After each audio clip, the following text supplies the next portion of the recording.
I know, that sounds harsh, maybe even offensive, especially when you're at the checkout line watching the total climb higher for the exact same bag of groceries you bought last year. Rent is spiking, insurance premiums are through the roof, and every news cycle is a nonstop loop of how inflation is eroding the American dream. But here's the truth that nobody wants to admit. Most people blaming the economy today would still be struggling financially even if every price dropped by 20% tomorrow. Why? Because the real issue isn't the consumer price index. It's your spending identity. Over the last few years, inflation peaked at historic levels. That's a fact. It hurts. But while everyone was looking at the prices of eggs and gas, something far more dangerous was happening under the surface. Personal savings rates in this country have collapsed to near record lows. Credit card debt hasn't just increased. It has crossed a terrifying trillion-dollar threshold. If inflation is the ultimate villain, why are families making $250,000 a year still living paycheck to paycheck? Why are people with dream jobs one missed payment away from a crisis? It's because your financial life isn't actually controlled by the Federal Reserve or the global supply chain. It's controlled by the internal blueprint of who you believe you are. Today, we're going deep. I'm breaking down the hidden psychological patterns that keep you broke, why your brain uses inflation as a convenient scapegoat, and exactly how to reprogram your spending identity to build wealth that survives any economy. Think of your spending identity like a thermostat. If your internal temperature is set to spend everything I earn, your brain will find a way to make that happen. Most people think they have a budgeting problem. They spend hours in spreadsheets trying to save $10 on Netflix while losing $10,000 on a car loan. You don't have a math problem. You have an identity problem. Your spending identity is the invisible script running in the back of your mind. It's the voice that whispers, "I've worked 60 hours this week. I deserve this dinner." Or, "I can't be the only person in my friend group with an older phone." This isn't logical. It's deeply emotional. It's rooted in our need for belonging and significance. And here is the trap. Your identity scales with your income. When you were making $40,000, you managed. When you jumped to $80,000, you thought you'd be rich. But within 6 months, your lifestyle expanded to swallow that raise whole. Suddenly, you needed the nicer apartment, the organic grocery store, and the boutique gym membership. Inflation didn't do that. Your identity did. You subconsciously believe that someone at my level lives a certain way, so you spend until you match that image. When prices rise, a healthy financial system would adjust downward. But your spending identity? It defends itself like a cornered animal. Instead of looking at your lifestyle and saying, "I need to optimize my overhead," your ego creates a shield. It says, "Everything is just expensive now. There's nothing I can do." This is what I call identity financing.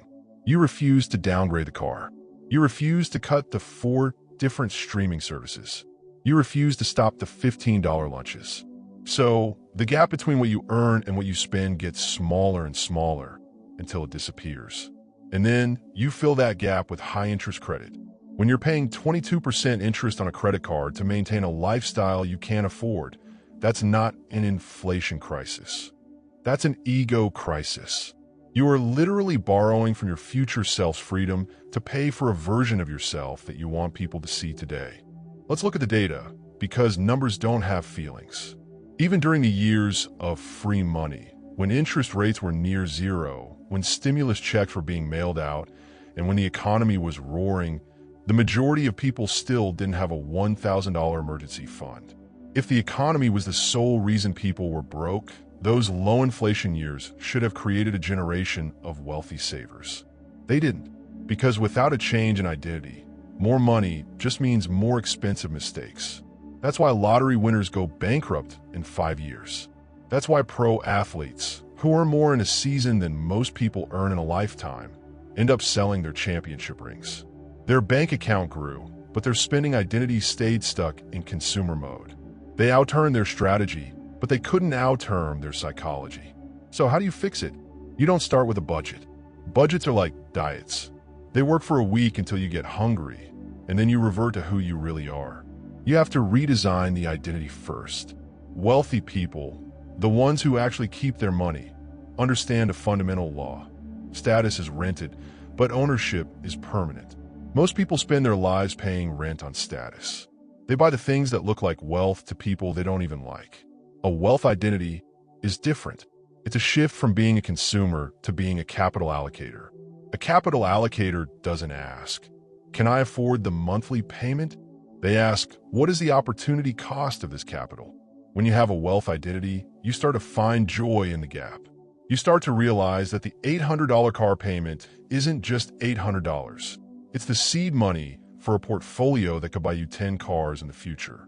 You stop trying to beat inflation, and you start trying to beat your impulses. If you want to change today, you need to perform an identity audit. Open your bank statements from the last 90 days. Don't look at the totals, look at the why. Highlight every expense that was made for the sake of normalcy or status. The upgraded trim on the car, the brand name clothes, the dinners where you ordered the expensive bottle of wine just because you didn't want to look cheap.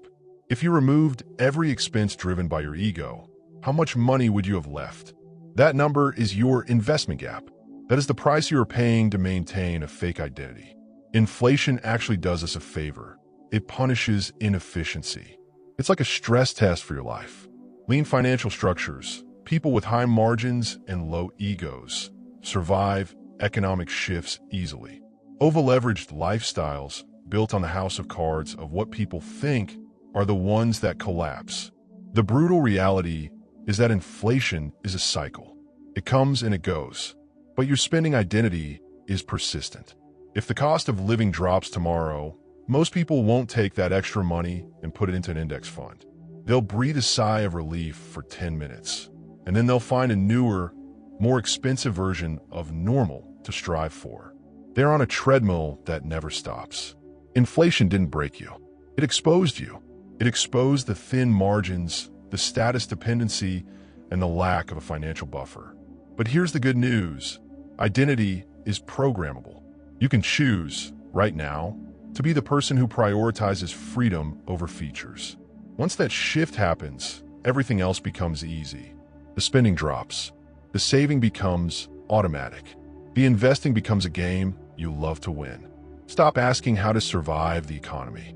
Start asking who you need to become to thrive in any economy. Because the world will always be unpredictable. But your identity? That is the only competitive advantage you can truly control. If you're ready to stop being a victim of the numbers and start being a master of your psychology, hit subscribe. We're going deeper into the mechanics of wealth, and it starts with the person in the mirror.